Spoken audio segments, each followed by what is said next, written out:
Hi viewers, welcome to our channel. ప్రస్తుతం మనతో పాటు టీడీపీ స్పోక్స్ పర్సన్ సూర్యదేవలత గారు ఉన్నారు. వారితో మాట్లాడదాం. మేడం నమస్కారం. మేడం నమస్తే. మేడం, ఫోన్ ట్యాపింగ్ వ్యవహారం మరి తెలంగాణలో ఎంత సంచలనంగా మారిందో మనం అందరం చూస్తున్నాం.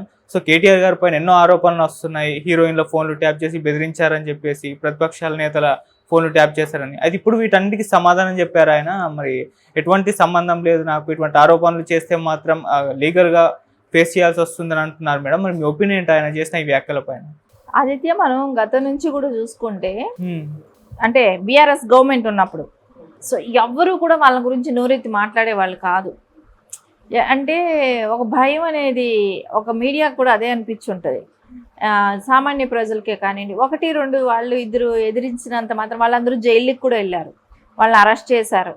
వాళ్ళని వారం రోజులు రిమాండ్లో పెట్టడము, 15 రోజులను వాళ్ళని కొద్ది రోజులు జైల్లో పెట్టి, ఇంకా వాళ్ళు వచ్చిన తర్వాత కూడా వాళ్ళు మాట్లాడితే సహించలేని పరిస్థితిలో ఉన్నారు. అలా ఒక్కరిద్దరు అట్లా ఎదిరించగలిగారు. కానీ మీడియా అంతా కూడా సైలెంట్ అయిపోయింది, ఎవ్వరూ మాట్లాడలేదు.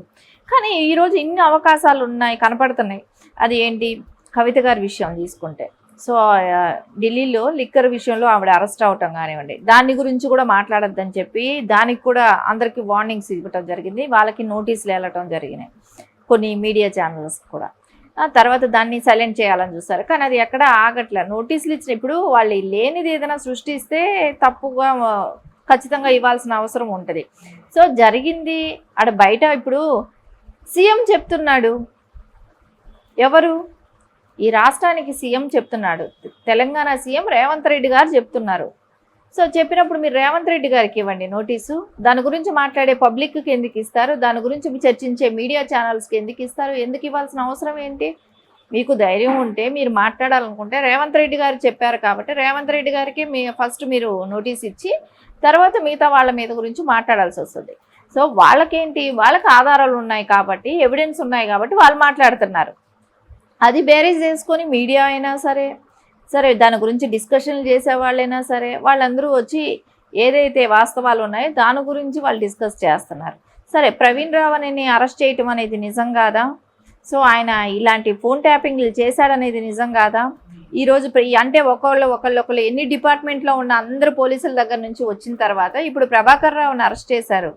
అది నిజం కాదా? ఆయన ఇన్వాల్వ్మెంట్ లేదంటారా? ఇన్వాల్వ్మెంట్ లేకపోతే ఆయన ఎందుకు అరెస్ట్ అయ్యారు?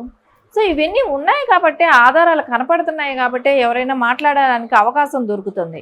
మీరు ఎవరైనా మా మీద మాట్లాడితే మేము నోటీసులు ఇస్తాం, మేము కేసులు, మీరు దాని గురించి మీరు కోర్టులకు చుట్టాలనో ఇంకోటి బెదిరిస్తే ఎవడు భయపడతాడు? సో ఇప్పుడు మీ అధికారం కూడా కాదు. మీ అధికారం ఉన్న రోజులు అంటే కొంతమంది ధైర్యం చేయగలిగారు కానీ అందరూ ధైర్యం చేయలేకపోయారు. సో ఇప్పుడు అధికారం లేనప్పుడు ఎవరూ కూడా భయపడరు కదా. సో నువ్వు కంప్లైంట్ ఇస్తావు, సో కేసు అవుతుంది, కోర్టుకి వెళ్తుంది. సో ఏమవుతుంది, తిరుగుతారు, కొన్ని రోజులు కొట్టేస్తారు. సో రేపొద్దున నిజం నిరూపణ అయిందనుకోండి, మీరు జైలుకి వెళ్తారు. జైలుకి వెళ్ళారనుకోండి, అప్పుడు వీళ్ళు ఇంకా కేసేసి వీళ్ళు కూడా ఇచ్చేస్తారు కదా. ఇవంతా అనవసరం.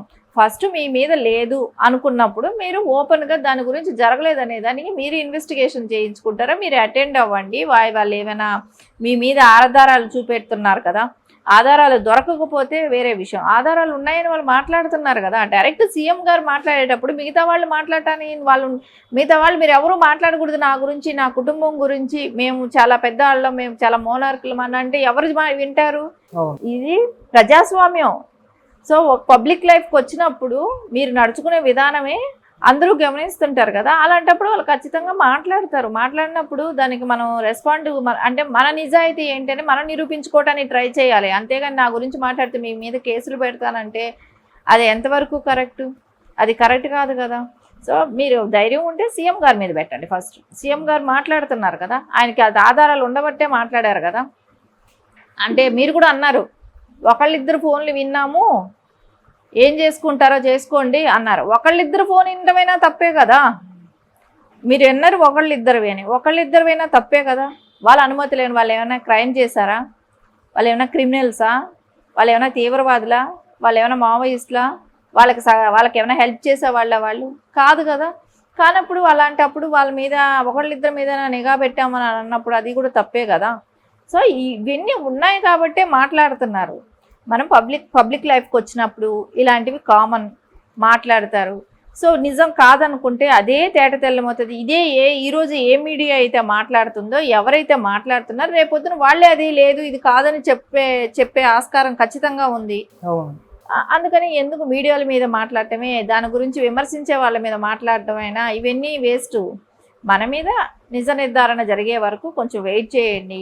మీ కేసులు ఉన్నాయా లేవా అనేది తెలుస్తుంది. ఇప్పుడు ప్రభాకర్ గారిని తీసుకెళ్లారు, ఆయన రేపు అప్రూవల్గా మారిపోయి మీ అందరి పేర్లు ఏమైనా చెప్తాడేమో. ఇవన్నీ కూడా ప్రాసెస్ నడుస్తుంది. సో వెయిట్ చేయాల్సిన అవసరం అయితే ఉంది. సో ఈ లోపల ఎందుకు మాట్లాడటం, కేసులు పెడతాం, అది చేస్తాం, ఇది చేస్తాం అంటే కేసులు పెడితే ఎవరండి భయపడతారు ఇవాళ రేపు? సరే రేపు ఒకవేళ నిర్ధారణ అయ్యింది, మీరే చేశారని నిర్ధారణ అయింది, అప్పుడు వీళ్ళు తిప్పి మీ మీద కేసు పెడతారా? వాళ్ళు కూడా పరువు నష్టం వేస్తారు కదా. ఇది కాదు, పబ్లిక్ లైఫ్లో ఉన్నప్పుడు నిరూపించుకోవడానికి టైం పడుతుంది, కాస్త ఆగండి. అంతేగాని ప్రతిదాన్ని మీరు లాగుతూ ఉన్నారంటే అందరూ ఇది చేస్తారు, డ్రాగన్ చేస్తుంటారు. మనం అధికారం కోల్పోయాక మొత్తం బీఆర్ఎస్ పార్టీ పైన మనం ఎటువంటి కేసులు నమోదవుతున్నాయి చూస్తున్నాం. అటు ఢిల్లీ లిక్కర్ స్కామ్లో కవిత గారు, కేటీఆర్ గారి పైన ఫోన్ ట్యాపింగ్ వ్యవహారం అని చూస్తున్నాం, కాళేశ్వరం ప్రాజెక్ట్ అంటున్నారు. అంటే మొత్తం బీఆర్ఎస్ పార్టీ ఒక అవినీతి పార్టీ అని ప్రూవ్ చేయడానికి కాంగ్రెస్ ప్రభుత్వం ప్రయత్నం చేస్తుందా, లేకుంటే నిజంగా అలా జరిగినాయి అంటారు మేడం? ఖచ్చితంగా అవి జరిగిన అంశాలే కదా. ఇప్పుడు ప్రూవ్ చేయాలనుకుంటే ఒక కాంగ్రెస్ పార్టీయే మాట్లాడుతుంది, కానీ అట్లా కాదు కదా. ఓ తెలుగుదేశం మాట్లాడుతుంది, ఓ బీజేపీ మాట్లాడుతుంది, కాంగ్రెస్ మాట్లాడుతుంది, అన్ని పార్టీలు మాట్లాడుతుంది, సిపిఎం అన్నీ మాట్లాడినవే కదా. కాళేశ్వరం ప్రాజెక్టు వద్దన్నారు. సో మద్యం లిక్కర్ కేసు అనేది మొత్తం ఇప్పుడు దేశవ్యాప్తంగా చర్చ అయింది. ఇవన్నీ జరిగిన అంశాలే కదా. సో దీని గురించి బాధపడే అంత ఆయన మేమేమీ చేయలేదు, మాకేమీ సంబంధం లేదు, ఇప్పుడు ఈ ఫోన్ ట్యాపింగ్ కూడా మాకు సంబంధం లేదు అని అంటే ఎవరు చేశారు?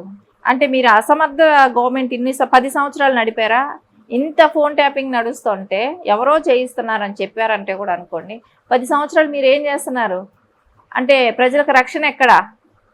అంటే వాళ్ళ పర్సనల్ లైఫ్లో కూడా ఎంటర్ అయ్యేటట్టు వచ్చింది అని అన్నప్పుడు మీరు ఇక్కడ తెలంగాణ స్టేట్లో తెలంగాణ గవర్నమెంట్ ఈ 10 సంవత్సరాలు రక్షించినవి ఏముంది? ఎక్కడ రక్షణ కల్పించినట్టు? ఒకరి పర్సనల్స్కి ఒకళ్ళు షేర్ చేసే విధానం కరెక్ట్ కాదు కదా.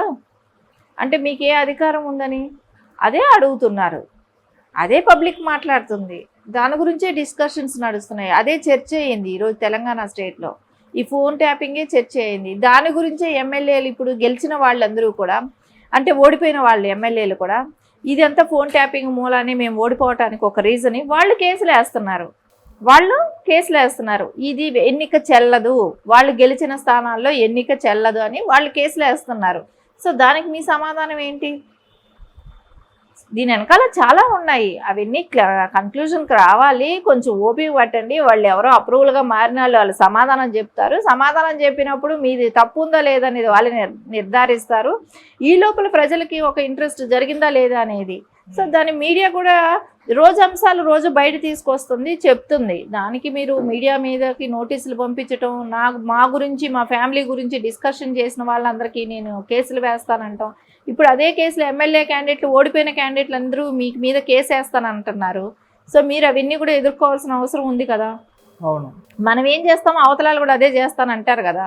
ఖచ్చితంగా ఇప్పుడు వాళ్ళు చేసేదానికి ఇల్లు ఎదుర్కోవాల్సిన అవసరం ఉంది. సో మొత్తం మేడం పార్లమెంట్ లోక్సభ ఎలక్షన్స్ దగ్గరలో రాబోతున్నాయి కాబట్టి ఇవన్నీ కూడా మ్యాటర్లోకి వస్తాయి. మరి ఇవేమన్నా బీఆర్ఎస్ పార్టీ పైన ప్రభావం చూపించే ఛాన్సెస్ కనిపిస్తున్నాయా మేడం? ఖచ్చితంగా బీఆర్ఎస్ పార్టీకి అయితే ప్రభావం అయితే బాగా గట్టిగా దెబ్బ తగులుతుంది ఇది.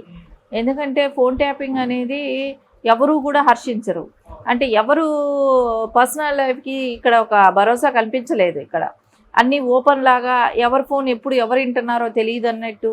అంటే తెలంగాణ స్టేట్లో ఈ 10 ఏళ్ళు ఎవరికి పర్సనల్ లైఫ్ లేదు అన్న చందాన్ని అనిపిస్తుంది. అంటే ఒక పొలిటీషియన్స్, సినిమా రంగానికే సంబంధించిన వాళ్ళే కానీ, బిజినెస్సే కానివ్వండి, బిల్డర్సే కానివ్వండి, అన్ని రంగాలకి సంబంధించిన వాళ్ళ మీద అందరి మీద నిఘా. మంత్రులైనా సరే, వాళ్ళ కుటుంబ సభ్యుల మహిళల మీదైనా సరే, ఈ మహిళా హీరోయిన్స్ మీదైనా సరే, ఇట్లా ప్రతి అందరి మీద నిఘా పెట్టినప్పుడు సో వాళ్ళకి ఖచ్చితంగా అనిపిస్తుంది కదా. ఇది బాగా డీప్ ప్రజల్లోకి బాగా వెళ్ళింది ఈ ఫోన్ ట్యాపింగ్ అనేది. సరే ఇంకా కాళేశ్వరం తీసుకుంటే ఆ మేడిగట్ అది పిల్లర్స్ కుంగిపోవటమే కానివ్వండి, ఇవన్నీ కూడా మనకు ఒక తెలుస్తుంది కదా, ఒక అవగాహన వచ్చేసింది.